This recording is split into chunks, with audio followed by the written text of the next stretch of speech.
Hello and welcome to Work Inspired. I'm your host, George Lucas Pfeiffer, and on today's episode, we're going to change things up a bit. Now, BOS, which powers this podcast, is in the business of creating workspaces.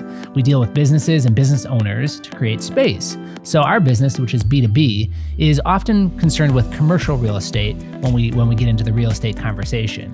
Our guest today, however, is one of the top luxury residential brokers in the city of Chicago. Carrie McCormick, who's the founder of the Carrie McCormick Luxury Real Estate Group, part of At Properties Christie's International, is here today to talk about why being together is great for collaboration, relationship building, client experience, personal branding, and so much more. Let's jump right into the conversation. You're going to love it. Work Inspired starts right now.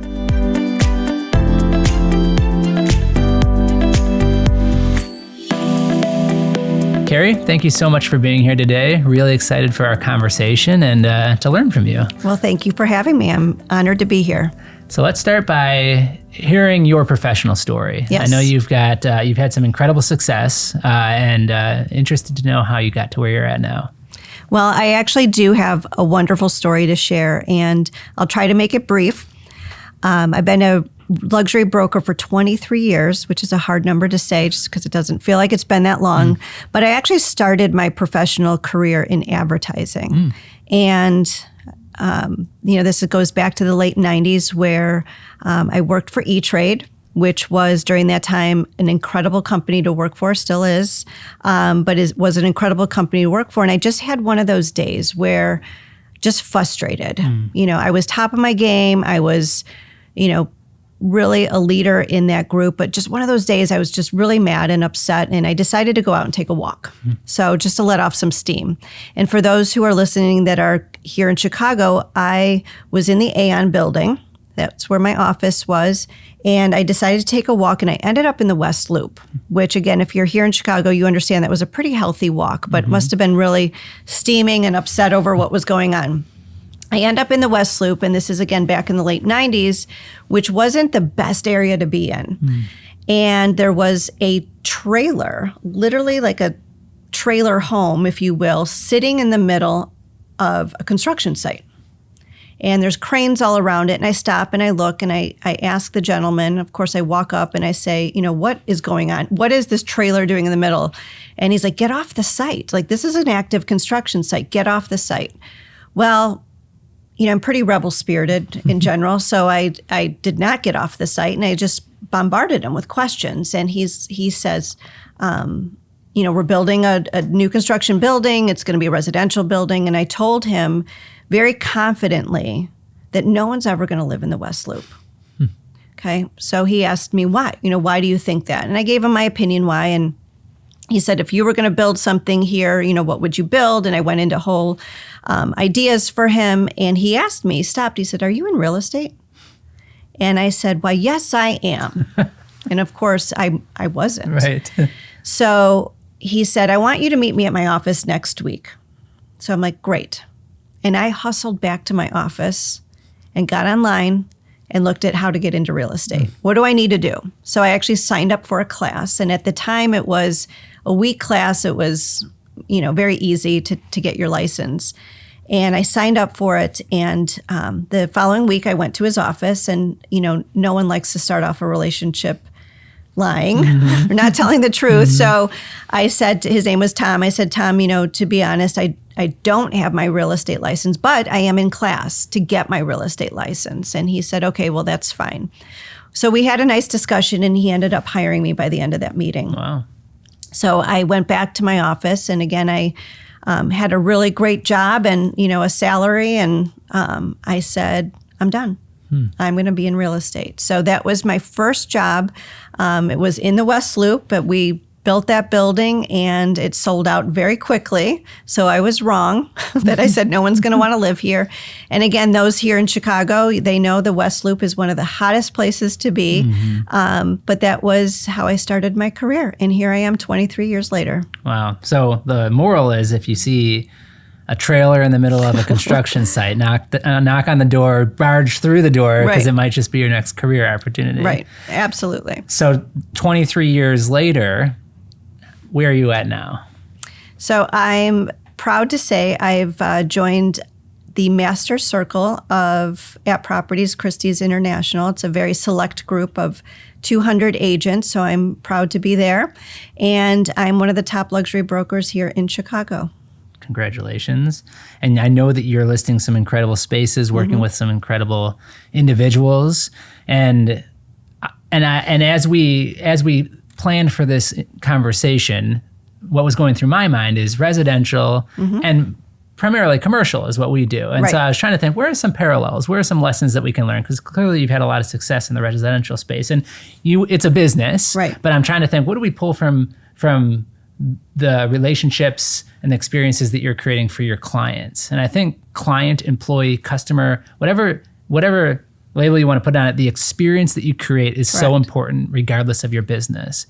And so you're obviously very skilled at creating a great client experience. Talk to me about some of the things that go into that process, or the components of creating a really winning customer or client experience. Yeah, and it took me years to really figure it out. And it sounds very simple, right? Creating a client experience.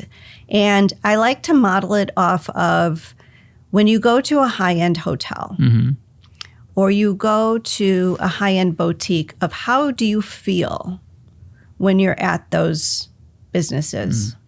And, as I've traveled and they, you walk into a hotel and they know your name. They look you in the eye.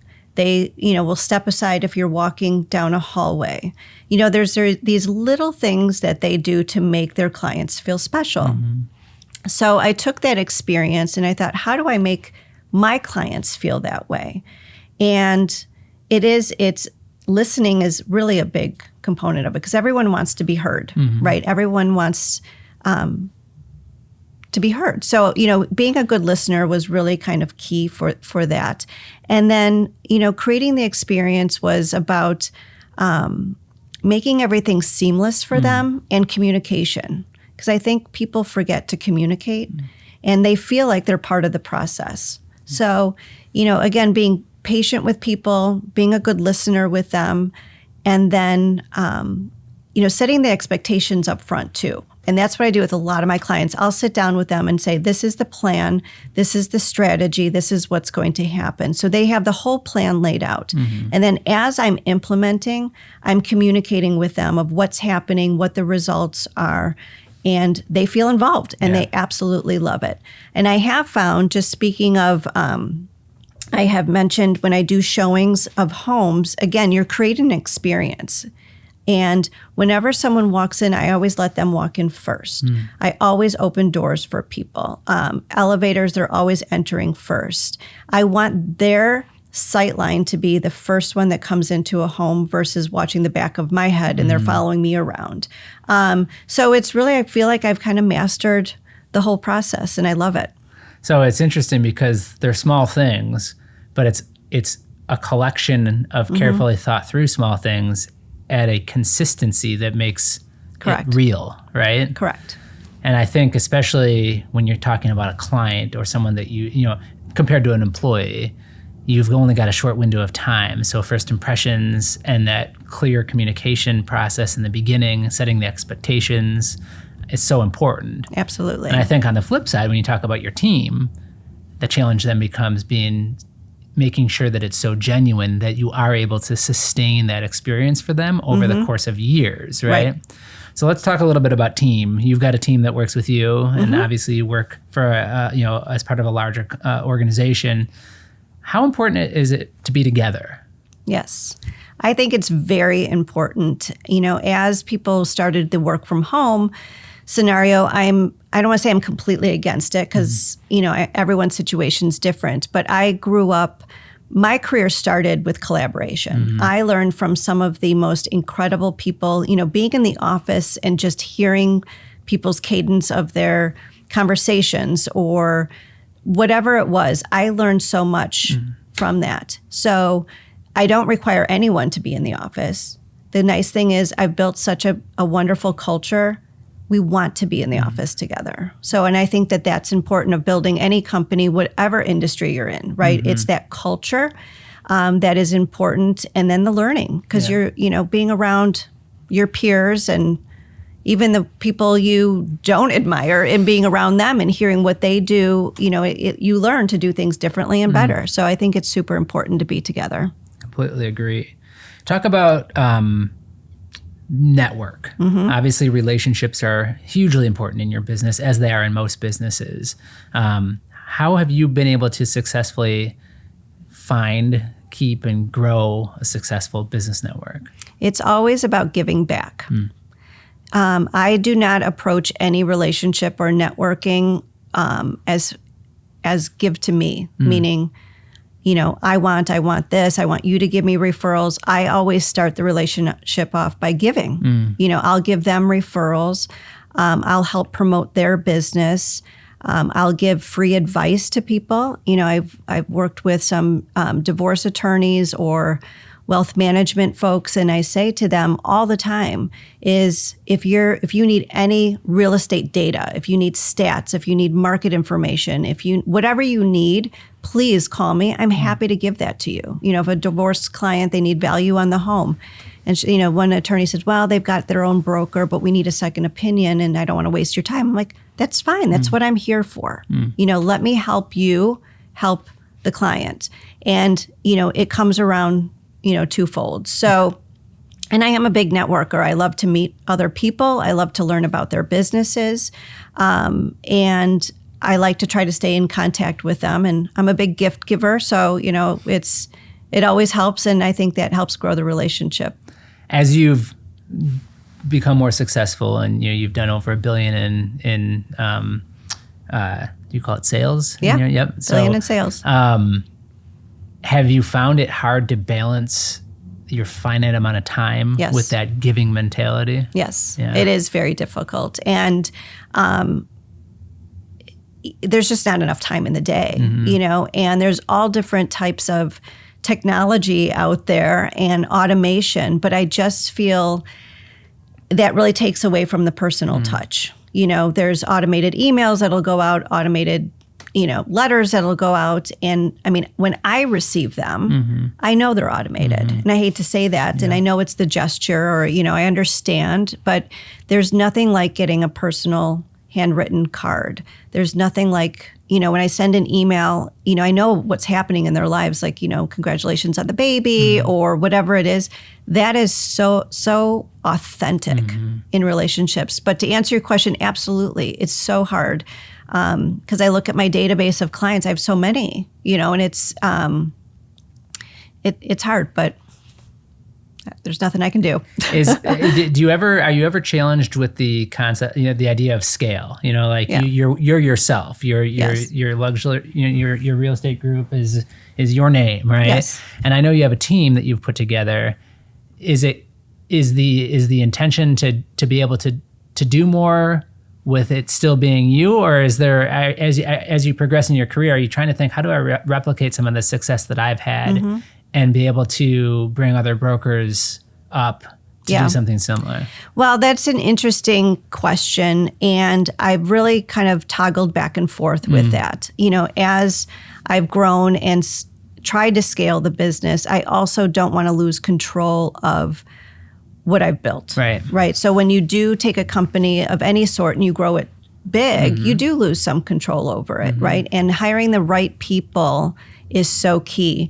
And I've learned a lot of lessons along the way of hiring the right people and hiring the wrong people, because again, it's my brand, and I have a very particular way of how I do things. And not to say it's right or wrong, but every client is treated the same way. And so I've tried growing, and for me it just doesn't work because I'm too much of a very hands-on person. I do have a team. It's a very small team. It's very boutique.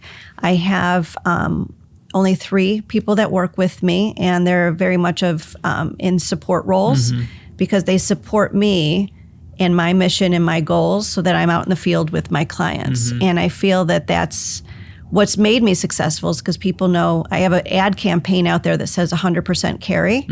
It's when you hire Carrie, you get Carrie, and that's what it's going to be. It's cool. And it's also, that is a story of you're passionate about the relationship with your clients. And to do it the other way, you'd have to hand that off to others, which is something that you don't want to do. Right? I don't want to do it. Yeah, I like tried it, but I realized I don't want to do it. That's cool. And I think that's important for people to hear, you know, and still so successful. Maybe let's talk a little bit about your personal brand, because the way that I found you is through everything you're doing on LinkedIn. You know, I see your posts all the time. I think you leverage media really well through video and photo. Maybe this comes from your advertising background, or maybe it's these support roles that you've hired that are helping out. But talk a little bit about the importance of personal brand in the digital space specifically, and how that's worked out for you.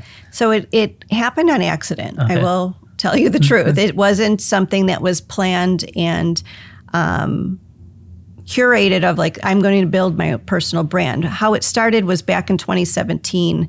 I did my first post on Instagram and I looked like a scared, I don't know, it was terrible, right? And I did a few posts after that and I was trying to figure out Instagram and, you know, the whole social media space. And, you know, I would look at other people and their advertising and think like, oh, that's so cool. And, you know, I would try to replicate that to some degree and it wasn't working. And I thought, how is it working for her or for him? But it's not working for me. And I realized, you know, it's because I wasn't being authentic. That wasn't me. You know, it wasn't my personality. It wasn't my colors. It wasn't I wouldn't say that really, you know. So I had just decided, you know, I'm going to post whatever I want to post. You know, I'm going to create things, and I am very creative. I've got an art background, you know, and I thought I'm just going to start creating my own thing. And as soon as I switched gears from being authentic to who I am and what I think and my opinions, it just went. And I thought, well, that was the key, because this is who I am. And it's funny, to some degree, I see other brokers or people, I don't say copying, but, you know, trying to recreate some of my posts, you know, and I'm like, that's, it's not them, you know, and you can tell. And I think maybe the consumer to some degree can tell. And it's really, I love doing the social media aspect of it. I love doing the videos. And I will say, I do it all myself. I write the scripts of the videos. I will think the night before of, you know, tell me about this home. I mean, every home does have a story to it and music to it. And I really try to match a story and theme and music to each home. And because, you know, it's my brain creating it, that's why I think it works, meaning it's nothing that anyone else has done. Yeah. And I think what's important too, because we've done similar in-house productions, the challenge becomes sometimes sustaining that effort, right? To be able to stick with it long enough to make it actually return its investment, which is your time, right? And to some extent, a little bit of cost probably. But of course. But tell me a little bit about how you've managed to fit social media, which can be a black hole of resource, right? It can suck a lot of time and energy out of you, into something that you're able to make business sense out of. Yeah, you know, I think it's because I enjoy doing it. And I'm good at it. So, and I look at it every day as a challenge of like, what am I going to post today? I usually at midnight, the night before, I'm, you know, on my computer thinking of what's current, what's in my mind at that point, what properties I have, and I'm creating them. And and again, to me, that's not work. It's kind of one of those sayings of, if you love what you do, you'll never work a day in your life, you know, and that's honestly how I feel about it. Are there some days that I thinking like, oh shoot, what am I going to post today? Absolutely. You know, or I'll skip a day and I'll feel guilty for skipping a day. But I honestly love it. And my brain never stops working. And you know, I can always come up with some good content. Yeah. And I think the other thing too is when you see it on face value, it's, oh, you're selling this, you're listing this home, you're trying to attract people. But also there's an attention aspect to it that is your network, you know, because clearly your network is what's most valuable and you've spent so much time building, but staying relevant through these posts within your network, even outside of the people maybe being prospects for purchasing a home. Right. That is so valuable. And sometimes it's a secondary thing, but maybe it's the most prominent impact of what you're doing, right? I think it is. Yeah. I think it is. Let's talk about Chicago for a minute. We're both here in Chicago, and we're in an interesting time. Yep. It's been a interesting time for both commercial and residential real estate, with residential being hot, over the pandemic, and as we come out of the pandemic, and commercial, especially in the city here, being a bit of a question mark, So tell me a little bit about, let's stick with the residential side. Okay. If people are thinking about moving to Chicago or maybe coming into the city, right, what do you tell them? Well, I am a Chicago person, so I love this city. And I've seen this city when it's been in its best glory, right? I do think that Chicago is a very resilient city. I think it's a world-class city. We really have some of the best restaurants, museums, sports. Our city is clean. I think compared to a lot of other markets, our real estate is actually extremely affordable. If you look at New York, all the coasts, I mean, we are a world-class city. Do we have some issues right now? Absolutely, we do. A lot of cities have issues. Yep. And I am very hopeful that the city will get cleaned up.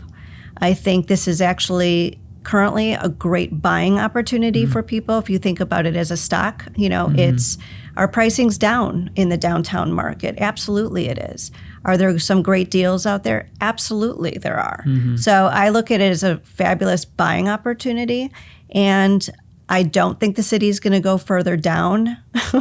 I think we've got good things ahead of us. Good. But also from a residential pricing standpoint, our city never does these big highs and lows like a New York or Florida right now, and Scottsdale, and they have these huge highs and huge lows.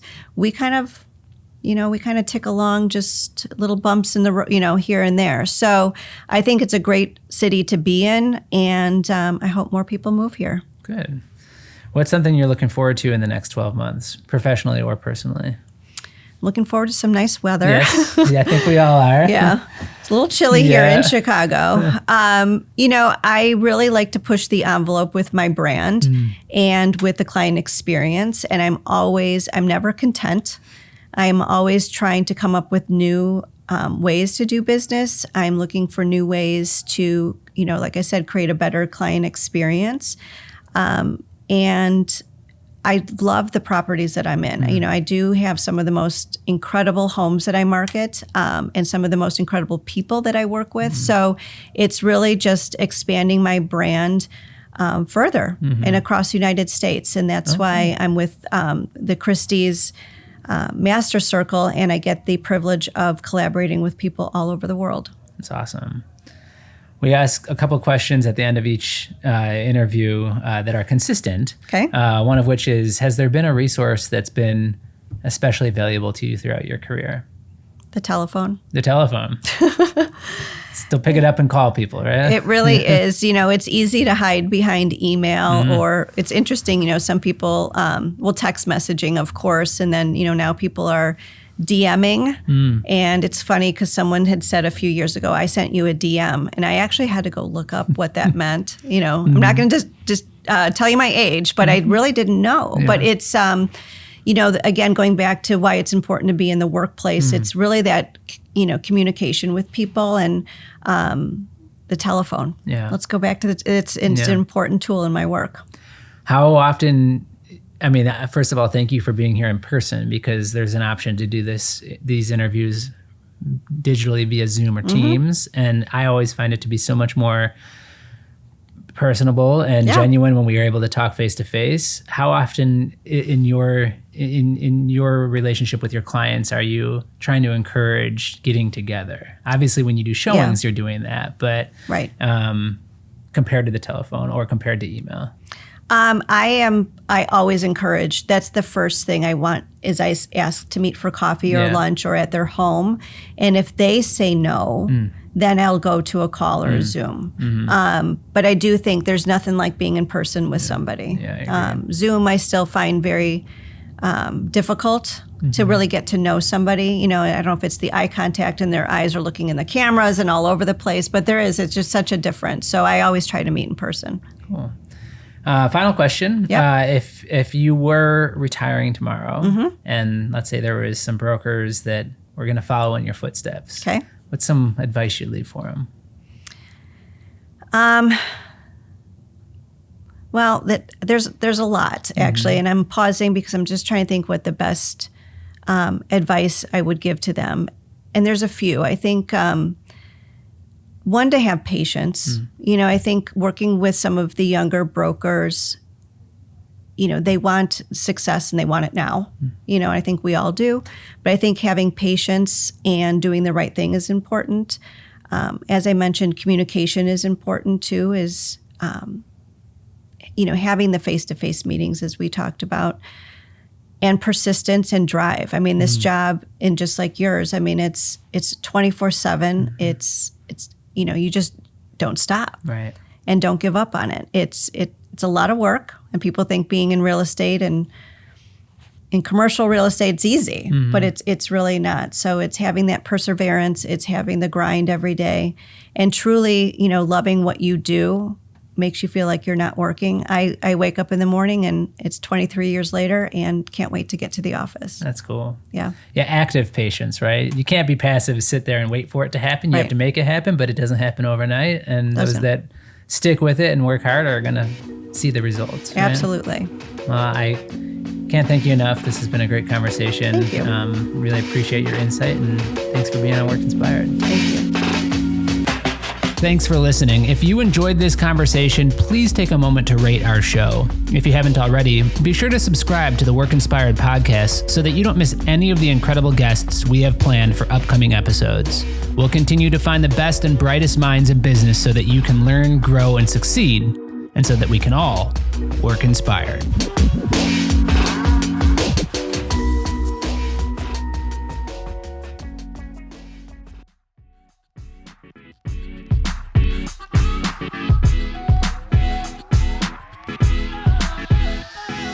Work Inspired is brought to you by BOS, a leader in commercial working environments and a Hayworth best-in-class dealership. Experience our 360 approach and discover the team, tools, and techniques required to navigate the complexity of your next workspace at BOS.com. If you have ideas, feedback, or would like to be featured on our show, please email podcast@BOS.com. Thank you for listening. This has been a Workspace digital production. If you're interested in launching a podcast at your organization, please email info@workspace.digital for a free consultation.